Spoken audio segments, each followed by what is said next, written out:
Canon is releasing a mixed reality headset just under $40,000. Oh.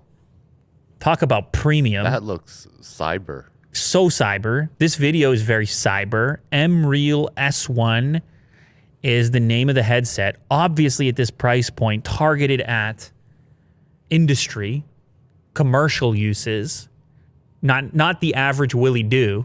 No. Chillin'.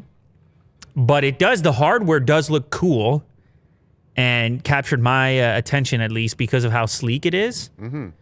Kind of sits in front of your eyes and you can see the practical application for such a thing.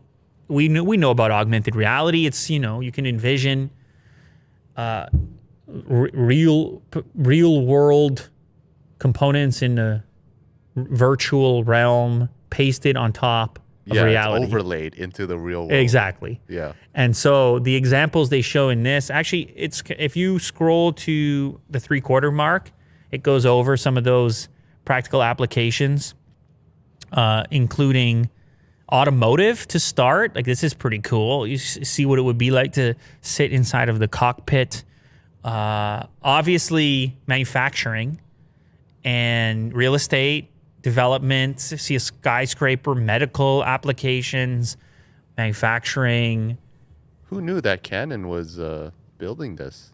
Yeah, it seems a little interesting for Canon, but you know, they get into all kinds of business over in Japan, Will. Mm-hmm. And some of the products, they never reach out. They never make it all the way over here. This is, but again, this is a very expensive product, industrial application, but they're in there. Yeah, at super least. cool.